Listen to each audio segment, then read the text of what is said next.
Instead of focusing on winning arguments, we're teaching the basic fundamentals of sales and marketing and how we can use them to win in the world of politics, teaching you how to meet people where they're at on the issues they care about. Welcome to The Brian Nichols Show.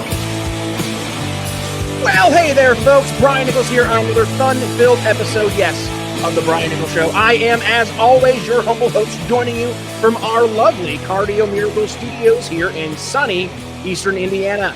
The Brian Nichols Show is powered by the best heart health supplement in the world, Cardio Miracle. So if you want to learn how to lower your resting heart rate, lower your blood pressure while improving your pump at the gym, stick around. We're going to talk about that more later in today's episode. But first, we're discussing all things credit cards. I know everybody's favorite topic to discuss, but with that, the interest rates. Oh, those pesky interest rates. They're like what? Somewhere in the 20-25% range. And for your average person, that seems to be, a little extravagant for your average person. Just go ahead and spend out of pocket.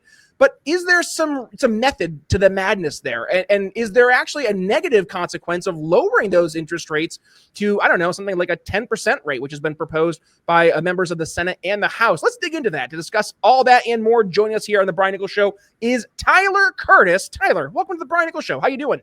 Oh, I'm doing all right. Just enjoying my Independence Day weekend. I think I'm all rested up now to discuss the exciting world of credit cards. So thanks for having me on. The exciting world of credit cards. Yes, that is what everybody was anticipating here as we wrap up our July 4th weekend. I'm glad you got some R&R because I was telling you before we recorded, right? I drove up to Lake Michigan with my daughter and my family, and that ended up being 6 hours round trip in a car with a 2-year-old, and then stuck at the beach for 3 hours. And I'm not a big beach guy, but we made some memories and had some fun. Yeah, was it too hot up there on the Great Lakes area, or all the above, man? Too hot, too much sand, too many people. I am very much a homebody / I'm a country boy at heart. So give me a big open field, or give me the woods or something like that. But beach, sand, I feel like Anakin Skywalker. I hate sand. It's messy, it's coarse, it gets everywhere. Yeah, I hate sand. Yeah. My 2-year-old ate some sand when we were at the river. My 2-year-old ate some sand. So she didn't seem to like it too much though either.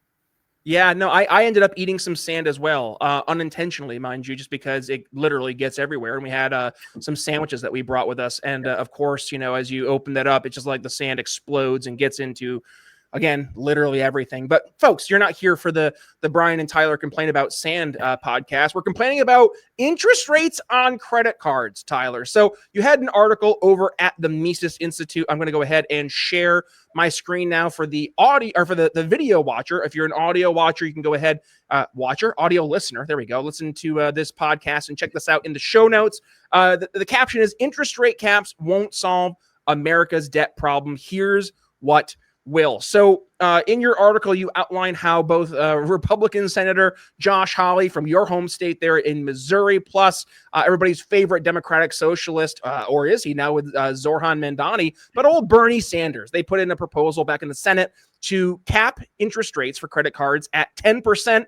And then our favorite other favorite other socialist in Congress, AOC, and then actually Republican Anna Paulina Luna. Yeah, she went ahead and was putting in the same type of proposal for the House 10% cap. This sounds great, right, Tyler? I mean, all of a sudden you're going to give all this money back to the hard-earning Americans who they're saying, why the heck am I spending so much money on interest rates? I mean, this sounds like rainbows and butterflies. What could go wrong, Tyler? Fill us in. Well, that's exactly how everybody's first reaction is, right? Price controls. That's why price controls are so popular, whether it's rent or groceries. I mean, during the height of the inflation problem after the pandemic, there was a lot of talk about let's put price controls on groceries, even though grocery stores actually have very low profit margins. So it's not actually a lot of wiggle room there.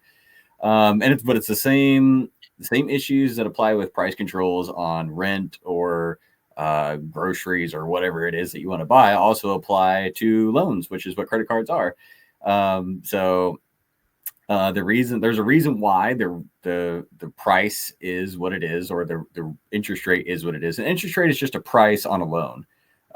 It's not, there are particular ways in which the credit industry, whether that's mortgages or auto loans or credit cards, the credit industry, there's particular unique characteristics about it. But ultimately, it is just a market where people buy and sell services the same way they would buy and sell services for any other product or service that you need.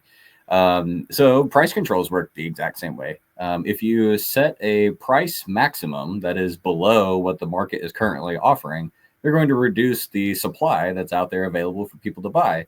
So you see that with rent control. If you have rent, I don't know what rent is in the big cities. I'm just a country boy from Missouri, but I don't know if your rent's like $2,000 a month, and the government wants to cap it at $1,500. Then you're going to see a lot less housing available because now the market's going to be saturated with people that want to get into those apartments or houses at $1,500 a month. So you're increasing the demand while limiting the supply because people aren't going to want to offer housing for that price if they can only really afford to offer it, at least at a profit, at $2,000 a month. And the same is true for credit cards. I mean, we're talking here about unsecured debt that credit card companies are just letting you use their money up to a certain maximum on the line of credit that they offer. Wait, Tyler, you're telling me this isn't J.G. Wentworth? It's my money and I need it now? It's not your money. And I don't know. I'm sure a lot of the audience have seen the people who are a little bit, they're not well educated about financial services. And they really do think that once they swipe their credit card, that's them paying for the product that they're buying. Not realizing that they have to pay the credit card company because they are just borrowing the money. It's not actually their money to use. How does that happen, dude? I have no idea. I think it really is just a lack of education. Credit cards are not the same as debit cards. Okay, they are different. Your debit card is tied to your checking account. That is your money is in that account. Your credit card is not. That is somebody else's money that they're letting you use for a period of time, and they charge you a price for it. Although one thing that doesn't get mentioned by the good folks who are trying to oppose these price controls is that the credit card companies offer you a 30-day float, which is very useful, which means that they're not charging you interest on the money that you are pulling out from your line of credit for a whole billing cycle, which is usually 30 days or so. So if you buy something on July the 6th, then your credit card payment is due on August the 1st. As long as you pay it in full, you've paid $0 in interest on that purchase that you made 3 or 4 weeks prior. That's a really good service. That's a really awesome service to have. It's almost like getting an advance on your pay. Well, and Tyler, really quick, just for the average folks out there, because by the way, our audience is very diverse. We have a lot of folks who are more in the business entrepreneur space. We talk interest rates all day long, right? But then there's just your average folk who listen to the show. Maybe they're a little bit involved in the world of public policy, but most folks just kind of, they just go through life. We have a lot of folks who listen to the show from a more health wellness perspective. So just break down the basics of interest rates for us. Like, why do credit card companies charge interest rates? Why do we see such a high interest rate relative to other areas in life? And just help give us like the interest rates for dummies, quick spiel, if you would. Yeah, well, an interest rate is basically just the price that you pay to use money that's been lent to you for a certain period of time. So think of it like just like a premium, on a certain product or service that you might get in some other area of the market. Interest rates on credit cards are so high because they're unsecured, which means that there's no collateral attached to it. There's nothing that the credit card company can take from you if you don't. Like in a house, when you have your interest rate, that's obviously contingent on you don't pay this. Guess what you got? We can come take. Or a car loan. Hey, you don't pay this car loan. I've seen all the videos where, the guys come in with a repo truck and they just snag a car in the parking lot, which, by the way, is like ninja stuff. Like how they can find those cars in these big cities. I lived in Philadelphia for 10 years. Like that just is mind-blowing to me. I didn't mean to derail, but that's the difference we're talking about here, right? You've spent your whole life building something meaningful, a career, a family, a legacy. But none of that matters if your health can't keep up. And the truth is, as we age, our body's natural production of nitric oxide, which is vital for circulation and heart function, declines sharply.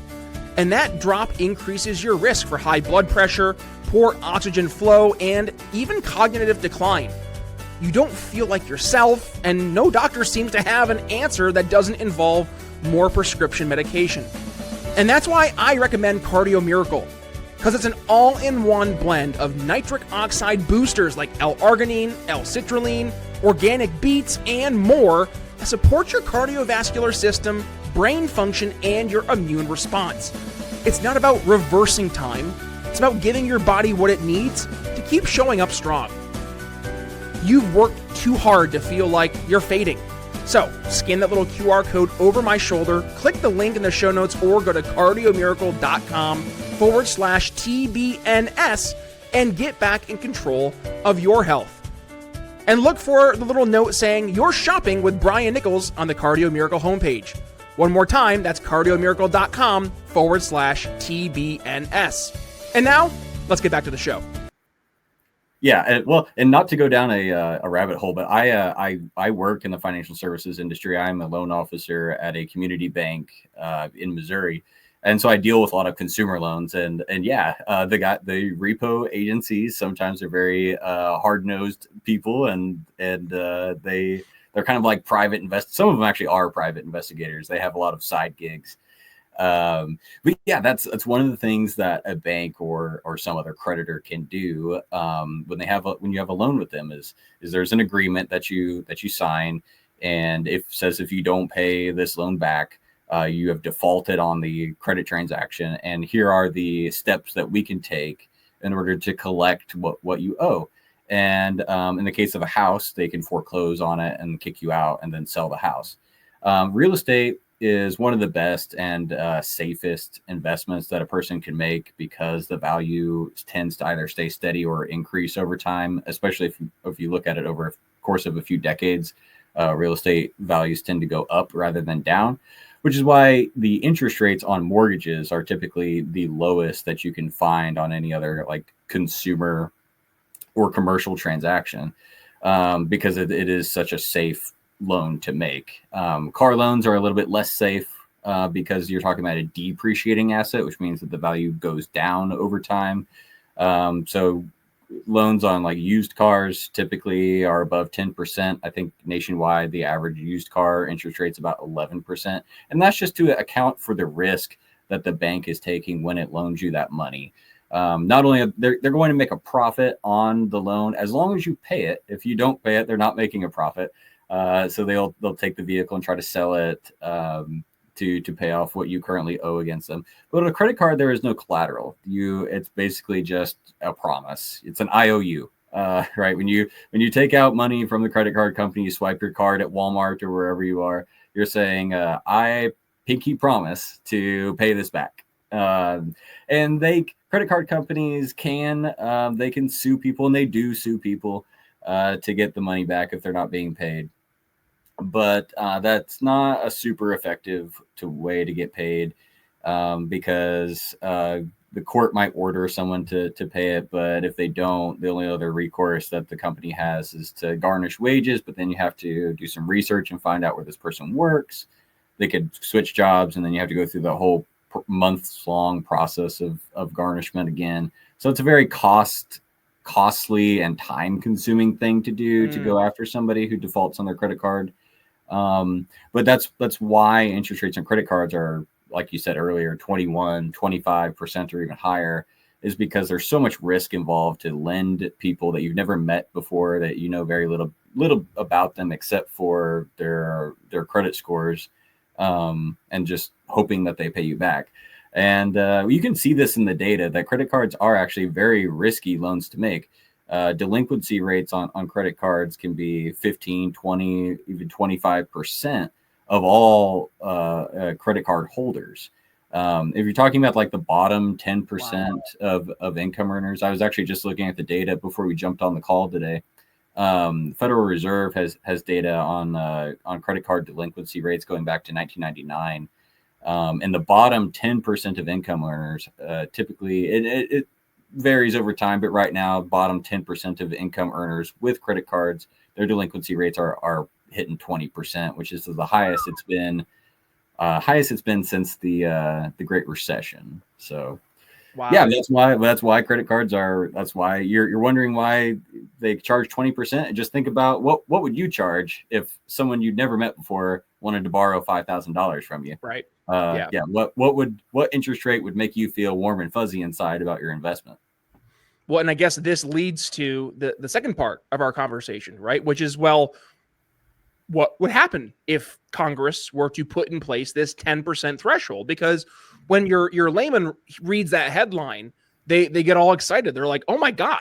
Like, I think you mentioned this in your article. They're going to save $821 annually relative to the average payment, which I think is like what, 120 $128, something like that. Yeah, something like that. Like that's the average minimum payment with interest rates. So you hear that, like, oh, we're gonna save $1,000 annually in interest payments. But and here's the catch, right? What happens when the credit card companies are now determining who we're going to give credit cards to? And this goes back to the point you just raised up. If you said, I think it's the bottom 10% of folks, right, who are getting the credit cards are delinquent, like that right there, in my brain at least, says, well, guess who's not getting a credit card? If I'm a credit card company, like I'm going to mitigate my losses and I'm just not going to give you a credit card. I'm just not going to take your word for it. Like, I promise I'll pay you back. Like, sorry, my data is showing that you actually are a high risk individual to loan to. So I'm not going to take that risk, especially with the fact I know I'm not going to be able to recoup any of my investment in you, or it's not even really an investment because you're in this case, it's almost a subsidy, right? Yeah. So I'm going to go ahead and say, nah, I'm good. I'll go towards that guy who's making six figures. I know he's going to pay it back, right? That's what ends up happening, right? Yeah, that's exactly right. I mean, so there was actually a study that was done, but I think it was the Electronic Payments Coalition that looked into it. They're trying to estimate how many people would lose access to credit cards if this rate cap, and this rate cap is draconian. It's why it really didn't have much of a chance to get passed. At 10%, as I mentioned earlier, is lower than the average car loan rate. So, I mean, we're talking about, hey, let's make unsecured loans cost less than a secured loan.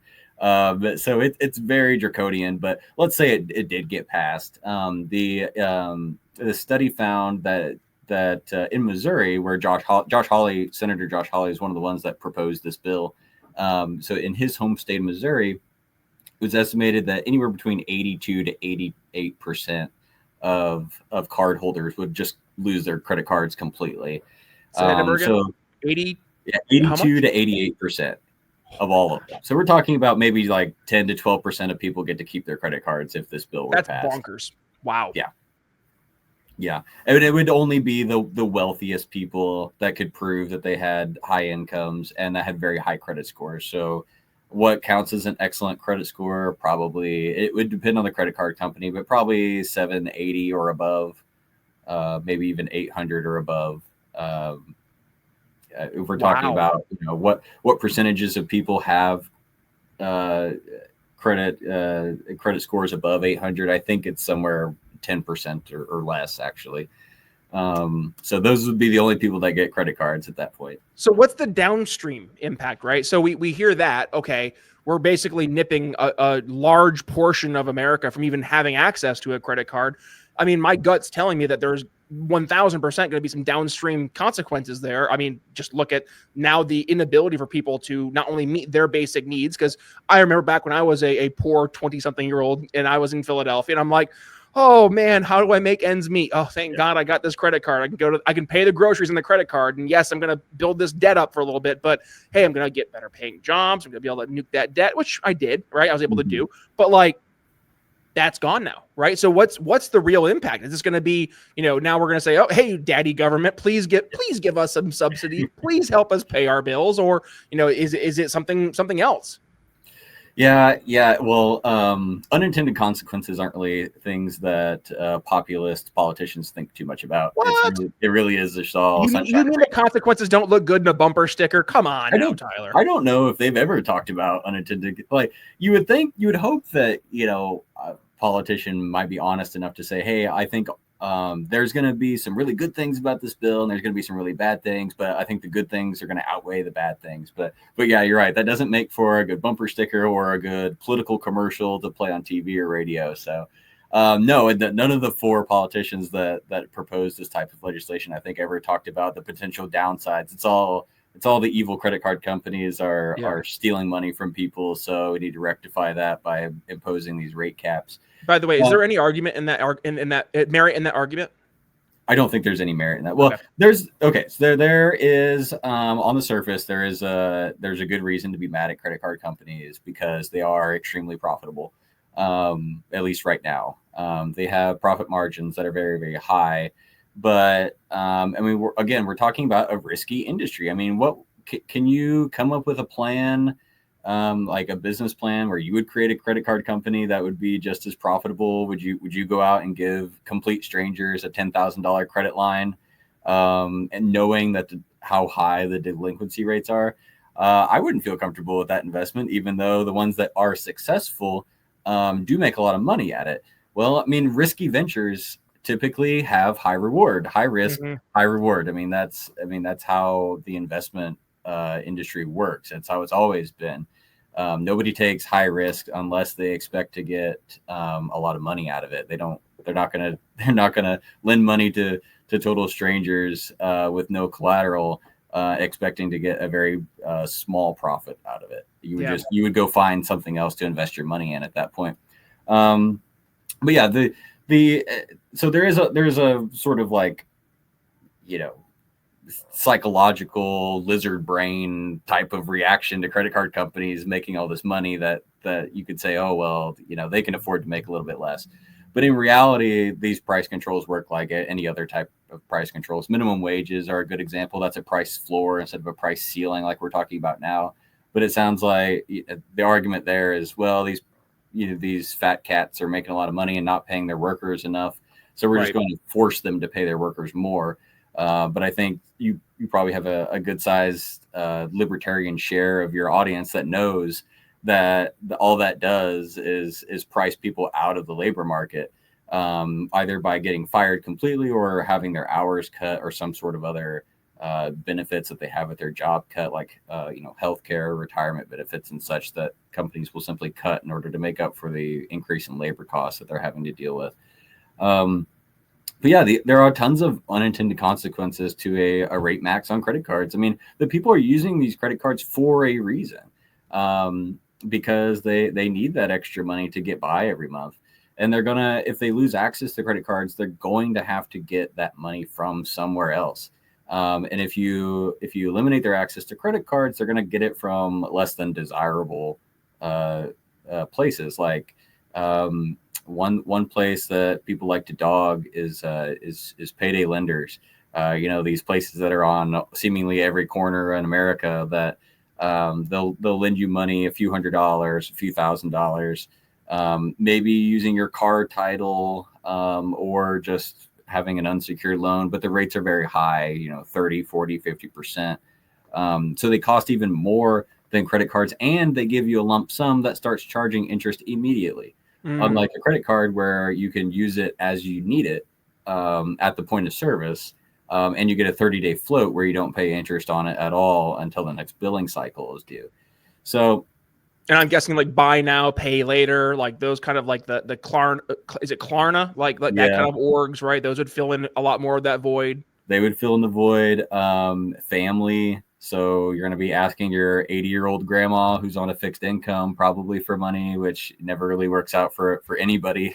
Not your 80-year-old grandma. Michael Scott going to the investment club. Yeah, exactly. We're going to the nursing home because I needed my grocery bill to be paid. No, and and Tyler, you haven't mentioned the biggest one, right? I'm gonna almost guarantee that there's gonna be every single person there saying, "Well, what about the government? Can't they give us more?" Right. Yeah. Which, by the way, that's why my spidey senses were tingling. Because I'm like, AOC and Bernie Sanders, like, talk about a Trojan horse to get some like big government spending plans built out here to help whoever they want to help in their brain. I mean, this is a perfect way to do that. Yeah, I mean, you're talking about an immediate reduction of people's spending power. Yeah. I mean, if you take away someone's credit, which would be immediate, they wouldn't be like this gradual thing. It would be credit card companies would say, we are no longer offering access to 85% of people. And so That that's hurt. cut off. I mean, now suddenly there are millions of people who can't pay their grocery bills. I mean, you're talking about an economic crisis, right off the bat. And of course, where are those people going to go? They're going to demand assistance from the government, either in the form of direct payments or other sort of debt relief.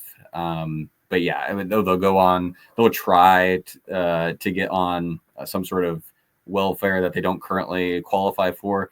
I think, a lot of welfare programs are income based. So if you don't already qualify for it, then simply losing access to your credit card isn't going to allow you to get access to those welfare programs. So it would cause real harm because people don't have any other recourse except for some of these other, high interest places. So they would go to the government, they call their politicians and ask, hey, let's expand access to SNAP. Let's expand access to housing assistance, things like that. They would almost certainly go to loan sharks, which are not just in movies. They do exist, and they're very bad. They might not be as violent as they're portrayed in movies, but they're not nice people either. And they charge much more than credit card companies do. And since it's illegal, you can't go to the police and complain about it when they when they have these really aggressive collection tactics. So yeah, any way you slice it, a rate max on credit cards sounds nice, but the unintended consequences are legion. Well, and Tyler, this is where I'm getting stuck because Josh Hawley, despite all of the things we're talking about today, like he's by no stretch a rock rib conservative or libertarian or fiscal conservative, right? Right. But he's not an idiot. Yeah. He's a very smart man. He was the attorney general of Missouri, and then he jumped into his Senate role. But you hear him in his grilling of folks on the Capitol Hill, and he's an intelligent human being. So I guess my question, and I might know the answer as I ask this question, but like, he's not an idiot. He should know this. He should be able to hear this and be like, oh yeah, this is going to have some unintended consequences. So is this just a matter of let me be, use this as political expediency, give red meat to my base, which then, and I guess I'm like, is this really something that your base really wants? Like I don't want my credit card. Take it away from me, right? Because if you do this, that's what's going to happen. Or is he looking at this as a matter of, listen, I know what you're talking about, Tyler. I hear the unintended consequences, and here's what we're going to do. We're going to make them, we're going to require these credit card companies to give loans out. We're going to require them to do this regardless of the unsecured risk. Like, is that, again, maybe in the idea of a Trojan horse, like, could we see this go that way? Yeah, I think, so at first, when he proposed this bill, I thought that he wasn't serious about it, that it was just all a ploy, because it sounds stupid. Yeah. And it is. And so I thought he is very intelligent. If anybody's ever listened to him, I think he's Ivy League educated. I don't know what school he went to, he's but sharp. He's a smart guy. He's and he's very well spoken. I thought there's no way that he thinks this is a good policy. He must only be doing this to throw red meat to his constituents. And provide some sort of campaign fodder so he can say, well, I tried to fight the big corporate interests, which he was. I mean, they had hearings back over the winter with credit card companies where they dragged the executives in and asked them how much money they were making and things like that. And he was right there at the front grilling them about, about their profits and how obscene they were. But when this bill did not pass, he tried to slip in an amendment to an unrelated bill on cryptocurrency. And he tried to slide in an amendment that basically had the same language. It was a 10% cap on credit card rates. So when I saw that, I thought, well, maybe maybe he's a true believer. Maybe he really does think that this policy is a good idea, because otherwise, I mean, this had the possibility of being passed. I mean, he tried to sneak it in. and people, and it's not a bad idea. Legislators don't read the bills that they're voting for, so why not try to sneak it in? They might, unless they have to use it as a political tool to like slow down the voting process, where they make them read the bill, one page at a time in the Senate chamber. But I digress. Yeah, you might accidentally pass something you don't want passed. Nancy Pelosi weeps. We have to pass the bill to know what's in it. Yeah, that should have ended her career, but yeah. All I did was put a propeller forward for being the Speaker of the House for 10 years. So yeah, absolutely, something right. Absolutely insane. What was it? Justin Amash that wanted to have or is it Thomas Massey wanted to have a mandatory waiting period before a bill could be voted on, so they had the opportunity to read it. I think it may have been Thomas Massey. I think it was Massey. Yeah, but I mean that sounds like something Amash would have done as well back when he was in Congress. Let me ask you this, Tyler. I just realized I'm already over time, so I apologize. I'm keeping you late here. But I mean, we've talked about why this is a bad idea, and anybody listening today, I hope you hear this is a bad idea, right? Just out of the box. So, what do we do? And this is going to the heart of the very real issue that I think, Hawley, Bernie, AOC, Anna, Paulina, Luna. What a name! Why does she have such a long name that all the different names sound similar? Anna, Paulina, Luna. Lots of A's. Yeah, I guess so. But is there something we could address here? Because the reality is that they're bringing this up because your average person who would be empathetic to this as a solution, they're open to the idea because they're hurting, right? And we talk about this in the sales world.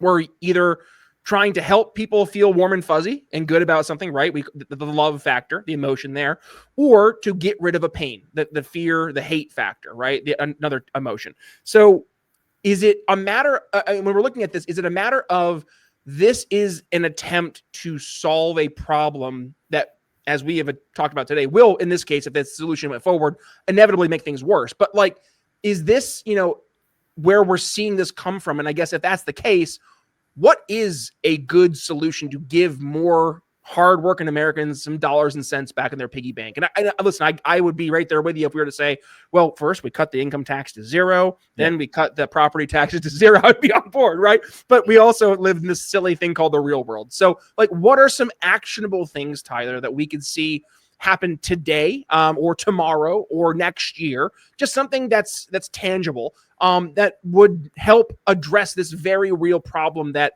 your average person is facing. Hey, I don't have enough dollars to meet the bills every month, Tyler. Every time I think I'm getting ahead, I end up taking 2 steps back. Is there a solution you see that would make sense? Yeah. Well, I talk about this in my piece. There are a couple of policies that Congress could try to do. One of them they already have done. That was expand and keep in place the tax cuts that were achieved in the 2017 Tax Cuts and Jobs Act. No, so the BBB, right? Yeah, the one big beautiful bill. Not the Build Back Better, the big beautiful bill. Which what is it with the alliteration and making it something about bees? I don't get that. Yeah, they're big, and Trump really likes the word beautiful. It's one of his favorite words. So I think that was probably part of it. It's big, it's beautiful. Yep. Yeah, we love superlatives now. Superlatives are superlative alliterations. There we go. Big beautiful bill. Yeah, it was a lot. I guess he liked that better than the Tax Cut and Jobs Act, which that was. That's kind of, politicians do like to have marketing built right there into the titles of their bills. All sales, dude. But this is atrocious. But that bill, the OBBB, how many B's are in there? 3. 3 OBBB, yeah. Beautiful bill. Yeah. So they did make many of the tax cuts in the 2017 Tax Cut and Jobs Act permanent. Does it feel like your office has quietly turned into a mini call center? I mean, you didn't plan for it, but between the customer service calls, the sales follow-ups, and team check-ins, the phones are ringing nonstop, and you're stuck managing it all with a setup built for 2012. And that's what I call the accidental contact center. And it's more common than you think. Level 365 makes it easy for you to level up. You'll get call routing, full call history, real analytics without buying some massive contact center platform. It's plug-and-play simplicity for businesses that suddenly found themselves taking way more calls than expected. If that sounds like you should check out Level 365.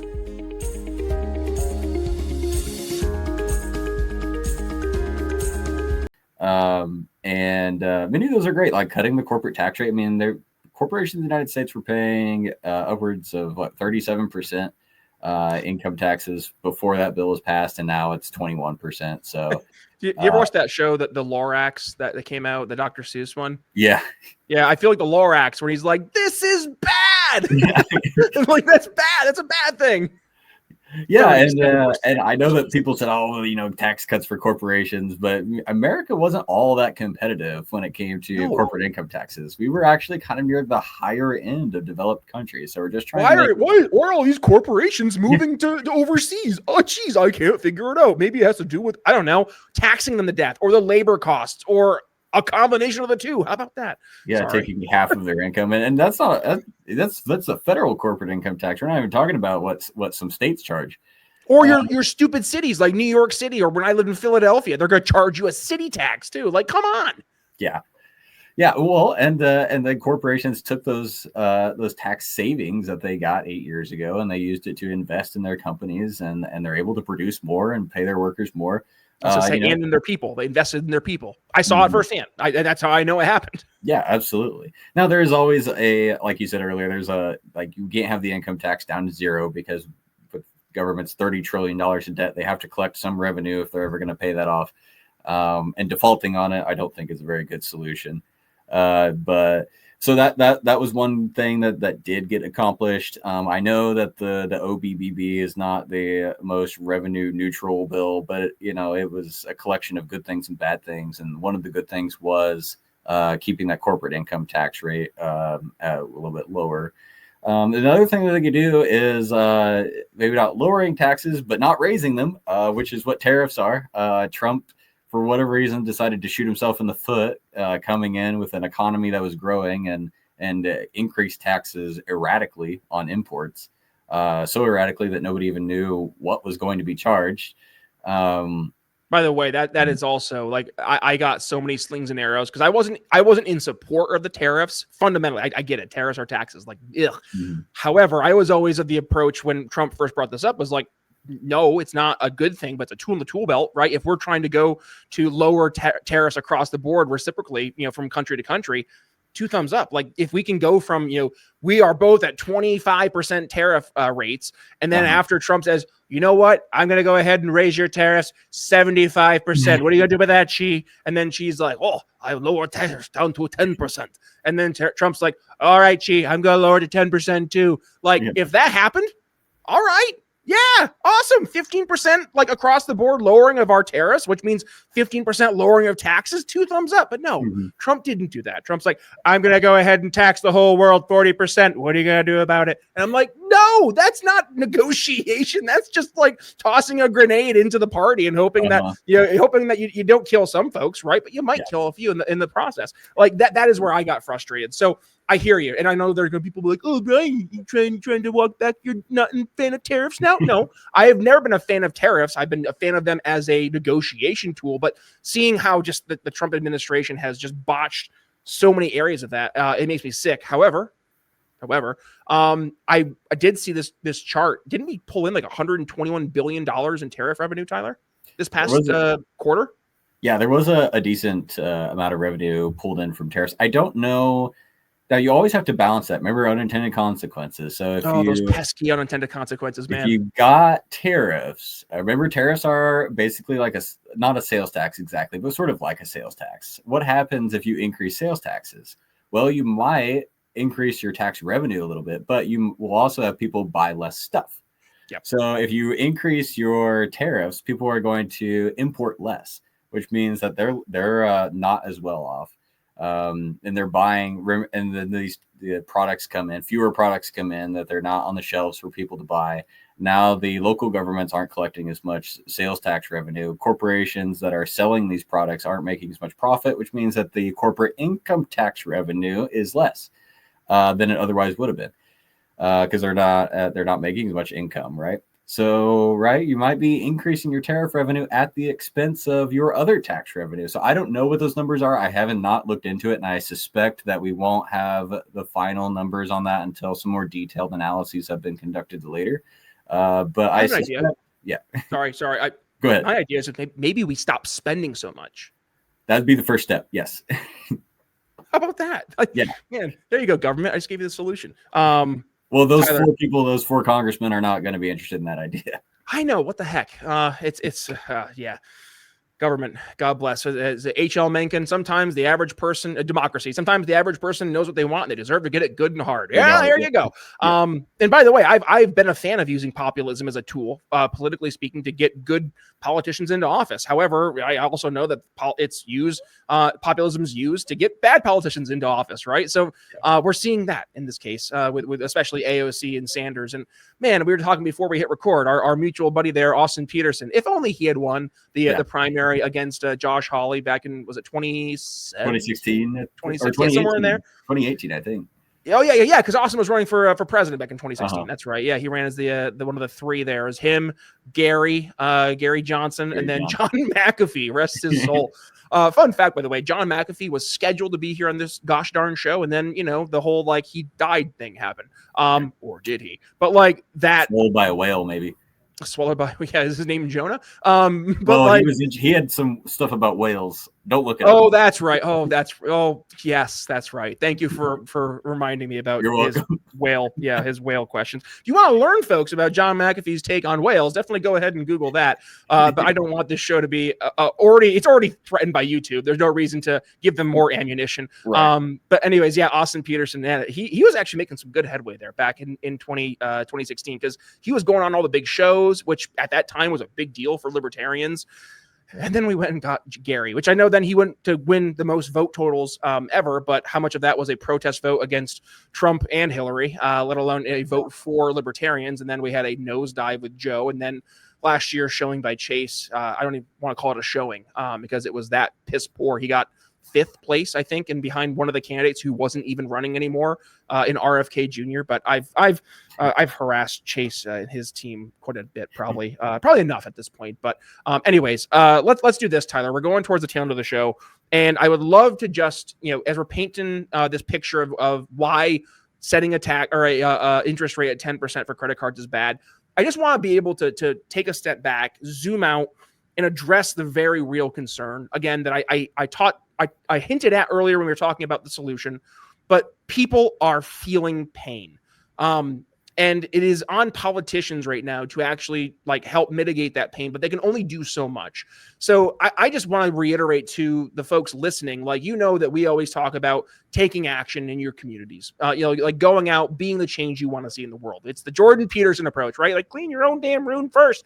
Go out and try to help people. If you see people in your community struggling, go be that change. We had our friend Stephanie Pettit on the show.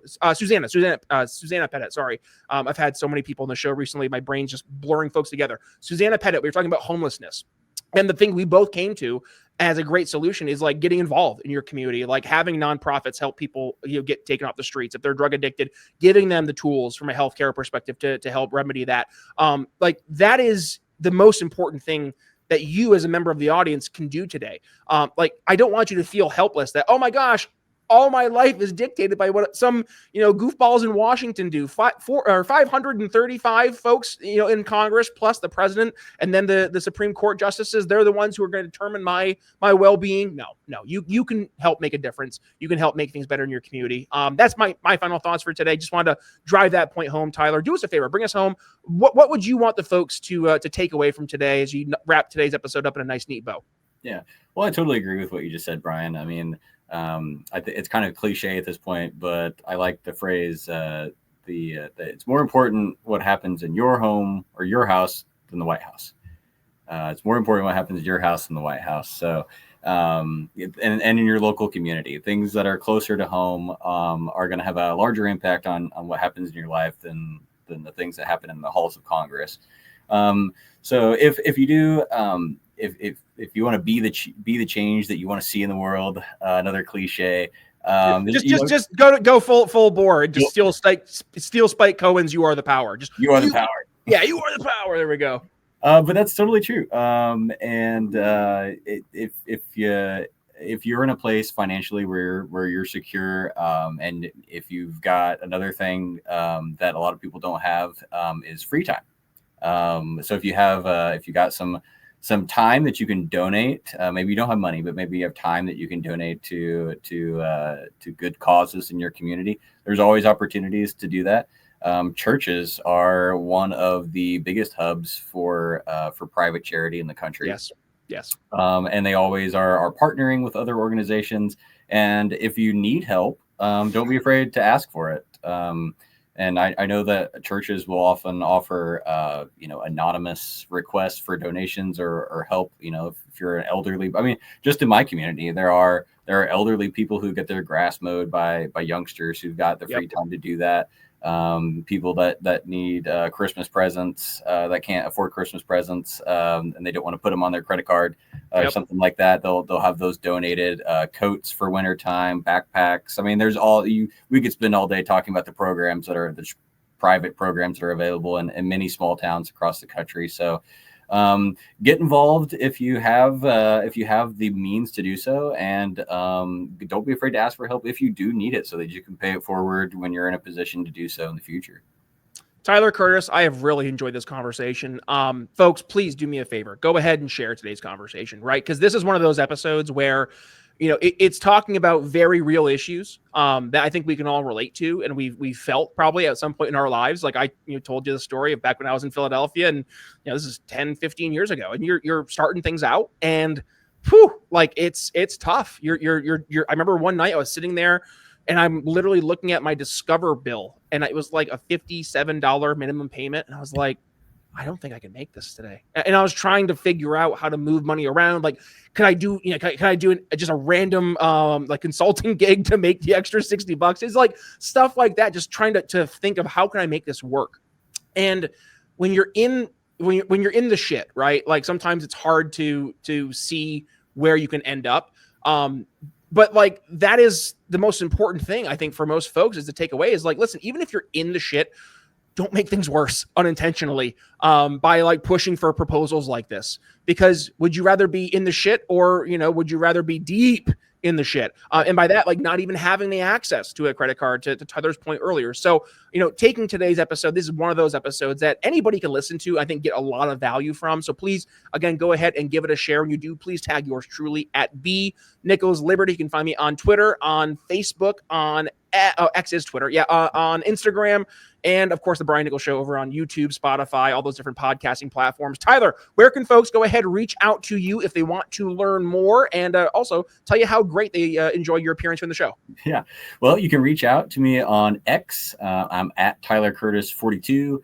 You can direct message me if you want to chat sometime, or I got my DMs open, so slide in there. Or you can follow me there. I post all of my writing on there, so I've got some good things coming out soon, so check that out when you can. Love it. What books are behind you, by the way? These are really cool. So these are Everyman Library editions of some classic works. We got Dostoevsky and Dumas. Pushkin. These are really fun. I got all these used. I know that when you're in the Midwest, you got to brag about how cheap you got books. So, I love these editions. They come with really cool introductions, and they just look really nice. There you go. I love it. No, that's why I have physical media, because they can't just go and update something and be like, oops, that's gone now. Which, by the way, I really noticed that back when I was watching Family Guy, and I was going back to season 5, and it was one of the episodes there called Petarded, where Peter finds out he's mentally challenged. And I'm watching the show on Netflix, and I'm like, this just feels different. Like I remember watching that when I was growing up and laughing my ass off, because it was just, it was so bad. And then I'm like, wait, I have the DVDs. I have the old DVDs from the seasons of Family Guy. And I bought them like a FYE in the mall back in the day. And I go and I pop in the DVD in my PS5 and I start watching the exact same episode. And I realized, I was like, oh, they cut out like a fifth of this episode. Like it's just gone. So there are kids that are watching that episode of Family Guy who are going to be like, oh, that was fun. And I'm like, you have no idea. Like, this is how Mandela effects happen. Here's another stupid one. This is for the parents out there. And by the way, you could probably appreciate this, because if you grew up in the 90s, you probably watched that cartoon Little Bear, right? And Little Bear is one of my daughter's favorites. And we're watching Little Bear, and the music starts, and I'm like, this doesn't feel right. This music doesn't fit the show. And I'm like, there was a different theme song here. So if you go to YouTube and you listen to it, you're getting one version of the Little Bear theme song, but then there was actually a different version that was created back for based on where you lived. And it was the one I grew up knowing and loving. So like, I almost had a Mandela effect. I was like, wait, did they change the theme song? Well, yeah, they actually did. There was 2 different theme songs, but that's exactly what was the reason? Was it offensive or something? No, it was, one was a woodwind solo and one I think was like a play on some classic piece of music. I don't know what the logistics were for why they did that, but they just did. But anyways, physical media. Yeah, go buy some physical media because they can't change that, just like the books. Yeah, I have a copy of the stories. I don't know which shelf it's on. Top shelf, I think. Stories of these are the adult stories of Roald Dahl, who's a famous children's author. And he had a similar thing where there were some new editions of his books, his children's books, and I don't remember what changes were made, but he's the author of like James and the Giant Peach. What's the one about the spider and the pig? I don't remember the name of that one. I know exactly. Charlotte's Web. Yeah, thank you. And I was going to say Babe, and I was like, that's not right. Yeah. So there were some changes made. I don't know. I think there were maybe some offensive stereotype things. I don't remember the details, but they changed those stories as well. His estate allowed it. So, so his adult stories, I don't think are going to get changed. They're a little adult themed. There's like some murders and stuff in there. So it's interesting. He's a very versatile writer. But yeah, you're totally right. Yeah, physical media. I have a lot of books on Kindle. I've never noticed any changes on there, but interesting. I'm surprised. At least then you know. I'm surprised. Who's the creator of Family Guy? That's Seth MacFarlane. So I'm surprised Seth MacFarlane would have allowed any changes like that. Yeah, that caught me off guard. Like Family Guy made the name for themselves for being the show that wouldn't die. They canceled it twice, and it came back from the death each time. And actually, the episode that came back after their second cancellation, the opening scene was Stewie like basically doing the SEAL Team 6 mission to go kill Osama bin Laden. And I mean, like, it was pushing all sorts of boundaries, of which, again, I'm not going to talk about on YouTube because I don't know what they'll do to me. But like, it was definitely like, oh, they're going there. And they were just like, hey, go for it. Like, this is this. And he's a big free speech guy, Seth MacFarlane. Yeah. I think at his heart, even though he's very left-wing progressive in his political prescriptions, I think he has a libertarian ethic at heart. Like, he sees bullshit for being bullshit. He kind of bases it on some principles. Maybe libertarian isn't the right terminology, but at least he's sane, right? He's not one of these goofballs who like just jumps from issue to issue and wherever the wind blows he'll go. He's been a bedrock. I mean, love him or hate him, Bill Maher, kind of the same idea. Bill Maher is very much just like hey, this is what I believe. I'm the guy. He says he's a libertarian. He's not. He says he is, and I'll take not even politician. I'll take a late night host telling me they have libertarian ethics. I'll go for it. I'll take that as a win versus like pretending to be one side versus the other.